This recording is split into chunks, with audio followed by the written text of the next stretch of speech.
It is April 26, 2011, and this is the SC Center with a rewound intro.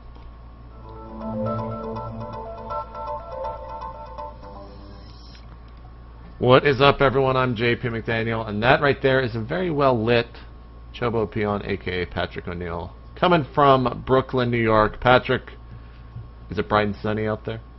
Sun is shining. Punk kids are making too much noise. It's spring, man. How's Texas? Well, I don't know if you could see, but I'm actually lit by two different types of this is like the vampire kind of lit nerd side, and this one's like the power of the sun side. So when those things clash, it makes it very weird looking on my face, and that's how Texas is right now. It's very weird looking. You got the Two-Face supervillain thing going on. I Yep, dig it. I actually am Two-Face of the esports world. Let's talk about Code S from last night, Patrick. We've got Group G, which had Any Pro, a Virus, Ensnare, and Tester, and it went like this: Virus taking out Any Pro, Tester taking out Ensnare, Virus taking out Ensnare, then Any Pro taking out Tester 2 times in a row. I know you watched this, so I'll let you take first stab at it. What do you think of that group? I'm trying to remember some really memorable games, and I'm honestly coming up blank. Were there any? I know the next group had some real good ones. Any Pro Tester match 1 on Metalopolis probably was one of the funniest games I've seen. So Any Pro just straight up 4 gates. Tester does this 3-gate robo and off of 1 gas and makes a warp prism and goes for this drop. Well, Ensnare has a pylon on the high ground, Tester has a pylon on the low ground. Here comes the warp prism, it just gets sniped, and then GG is immediately thrown out by Tester. So warp prism dies, GG.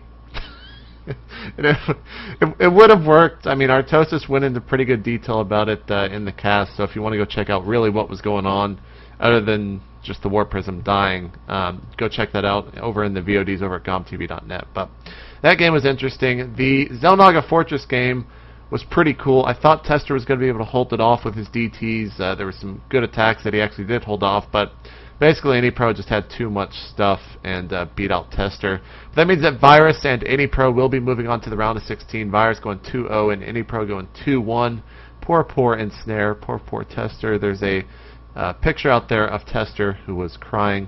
But anyways, let's talk about the next group. We had July, Rain, Inca, and Huck. And it went exactly like I expected. What were your thoughts, Patrick? This was clearly, for me, the group of the day. So just to go through the results for those guys, July beat Rain, Inca beat Huck, July beat Huck in a pretty good game. You called it silly. I was, maybe just because it's Huck. It was silly, man. It was silly. I told you before, every time Huck moves out, it's right when his opponent is actually in position to attack. It almost looks like a counterattack, but no, it's just, I'm attacking you. And Huck just starts moving out. He has really, really poor luck when it comes to that. But yeah. It was actually really cool. We were talking about it before we started recording, how July had this strategery, to use a good word, basically. And he kept basically playing Ring Around the Rosie with Huck there on Crossfire. And finally, when Huck got kind of a two-sided attack on him, he just went in, attacked his natural a little bit, and then walked out the front door, and he kept doing it. And eventually, the game became this huge base trade, but July did have his third up. He just put a ton of spine crawlers up, and that was pretty much the game. So, what do you think about the Rain Inca series there at the end? I was just going to ask you the same question. Was that the one where with the comeback of the century? Was that the one I'm thinking? It was, but I mean, God, those players were terrible. Like, Game 5 was a good game, okay? Well, watch it. It was a good game. It was exciting to watch, but holy crap, did those both players make some huge mistakes. It was a good game, I guess. Over at Team Liquid, they do have these recommended series from the first group. The highest recommended series, I think, was Ensnare Trickster, which was Game 2, I believe. Yeah, so that was the highest rated game over there. So go check that out. And in the second series, it looks like Game 5, Rain vs. Inca Game 2, also known as Game 5 from that set, was the highest rated series. So go check that out.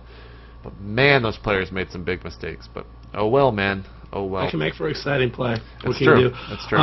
Tonight is going to be Code A. It's going to be Nuts Bomber, Creator Ryung, Boxer Alive, which I'm sure will get a lot of viewers, and Job versus Hyperdub. What are you looking forward to tonight? Creator Ryung might be pretty interesting. Who did Creator take out in the round of 32? He took out Leenock, right? I want to say it was Leenock. I hope that it was Leenock. Also, Nuts versus Bomber. Leenock, yes. Might be pretty good. I mean, all these matches really should be interesting. It's a lot of Terrans. There's 2 TVTs and 2 TVPs. So if you're a Terran player, watch Code A tonight. You'll probably see some good play from those 2 users. But I would say I'm going to go with Ryung Creator as match of the night for me, pre-match of the night, and I'm going to say that Ryung actually wins that 2-1. That's what I'm going with. What's your match of the night? Who did you said Boxer Alive?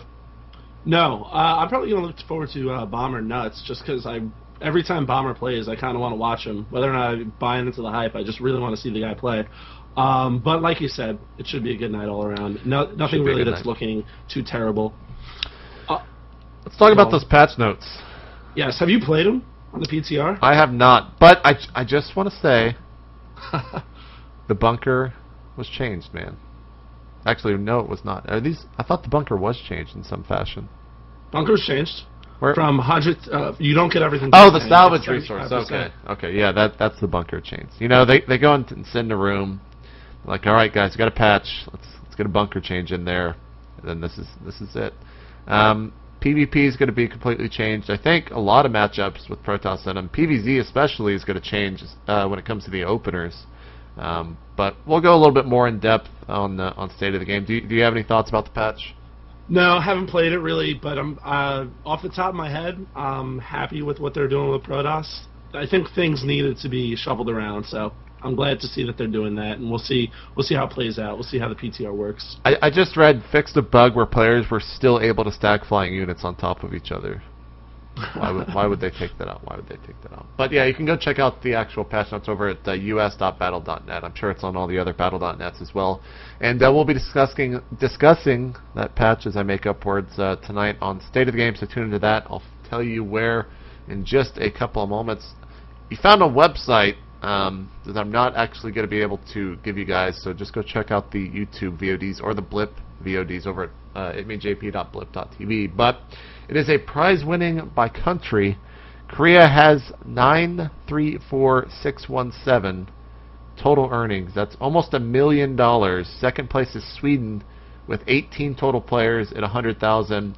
U.S. has 138 players and it's 70,000. I wonder where they get the number of players from. Probably the number of players who have placed in major tournaments. Okay. Yeah. But yeah, this is a website that we talked about a couple of weeks ago as far as giving you guys individual results and prize winnings. But also what I neglected to talk about then was the fact that it does go into country, and it's really cool to see how many players are competing and stuff like that. If you look at the average for Korea and Sweden, it's only about $1,000 off. Yeah, man. As far Sweden as is average plays. Sweden's fucking good. Sweden's man. pretty good. Ukraine up there as far as. I think a lot of that has to do with Jinro, and also Show is winning a lot. I'm trying to think of some other Swedish players, but I'm drawing a blank. There's so many of them, I should say. I can't think of any off the top of my head, but that's a cool website. Go check that out. Looks Morrow. Yeah, Morrow. There you go. Looks like the Marine King Prime video profile behind the booth was actually released. Is this the one that they showed last week, Patrick? Yeah, I don't think it's new. I think it's just that they're releasing it's awesome as a standalone. It's all.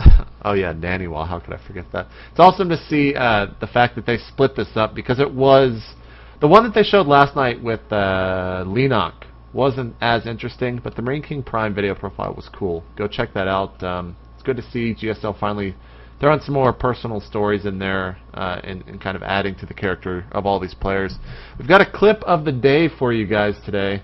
And Patrick, I'm going to ask you just to be quiet and listen to this match, because you haven't seen it yet. It's actually one of the best things ever. You ready, Patrick? Ready. He needs to get Vikings out. He needs to use Ghosts. He needs to make like every good unit Terran has to beat this insane amount of units that MC has. Yeah, I just don't know if it can be done. And Thursday moving forward, eating another Psionic Storm at the hands of a High Templar, another High Templar. doing a nice side storm, but Thorzane trying to dance out of that. He's got a lot of Ghost EMP here, dropping 2 EMPs, taking out that Dark Templar actually, but MC is coming back with a scary force that is going to sandwich Thorzane in here. And look at this! The Cloak Ghost trying to drop EMP, and they do on the majority of the units. This is about as good as it could get for Thorzane, doing some dropship micro actually. Taking it, oh my god! Oh, I think we should just have a moment of silence and hold hands at what we just saw here. What? An epic moment from the TSL3 happened on Saturday in the MC Thorzane series, Game 4 on Tal'Darim Altar. Awesome stuff there, Patrick. Go watch that series right after this is over.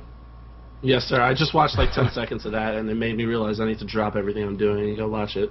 It was good, man. It was definitely good. Apparently, we're the all-time highest scoring story on Well Played. What is this? Yeah, so wellplayed.org has a thread that just says, you know, SC Center deserves more recognition, and whoever put that up, you're awesome, and it is by far the highest scoring story in Wellplayed's short lifespan, which is really cool. You should check it out, comment on it, vote it up, do whatever it is you people do, just so people can see what's going on here. I think most people at Wellplayed know us actually because of that, but just go check it out. We really appreciate the support when it comes from Wellplayed, Team Liquid, SC Reddit, any of them. It is awesome. And also, by the way, you might happen to know, tell us a little bit about what's going on with MLG. So Killa_Casey over on Twitter, he's one of the head admins over at MLG. He has tweeted that there will be an updated map pool for MLG Columbus and that more details are forthcoming. So we'll have to see what maps we actually decide to throw in. I already know, but I can't, of course, say it yet. But you can tune into that. I'm sure they'll have an actual article on it. And also some more MLG hype. Apparently, Sundance has been tweeting that Tastosis is going to be showing up at an MLG in the near future. So starting some rumors, pulling out the In Control hype train. It's always good to see that. Also, I want to say go check out sc2ratings.com. It's pretty much taking the recommended series thing that TL does with their polls and making an actual website. So if you want to actually contribute to the community, go over there and rate games that you actually enjoyed seeing. They've got ratings for GSL, NASL, IPL, and there was the fourth one that I can't actually remember, so let me open up the site real quick. And the TSL, that's correct. So sc2ratings.com. And also, Patrick, I just got to say, if you don't give a shit what you're doing tonight around 10:30 Central or 11:30 Eastern, tune into State of the Game. We'll be going live at, of course, 10:30 Central, 11:30 Eastern over at itmeJP.com, and we will have our special guest tonight as Greetorp, NASL caster and Terran user. So check that out. Should be fun right here at itmeJP.com. Cannot wait for that. Picture of the day. Oh, did I actually... Oh, I did put in the picture today. Okay, I was thinking for a second that I did not. We got to run through this quick. This is not Starcraft related in the sense that, well, it kind of is because it does have stars in it. But just a little science lesson for you guys. That's our universe. Just look at that for a second. In the meantime, you can check out my Twitter, twitter.com/itmeJP. Check out Patrick. You're not on camera yet, Patrick. You'll have to do that in a second. Twitter.com/ChoboPeon for Patrick. Send in tips to tips@itmeJP.com. And that's going to do it. You got anything else, Patrick? I think people are still trying to digest this. That's all I've got. Thanks for watching, guys. Holy shit, people don't want Greetorp on the show. Well, luckily... They love him, they hate him. It'll change. Don't worry. It's my show. He's coming on. We'll see you guys there tonight for State of the Game, and if you don't tune in, we'll see you guys tomorrow here on the SC Center every day at 5 p.m. Central, 6 p.m. Eastern. We're out. Do your mind explosion thing, Patrick. Boom.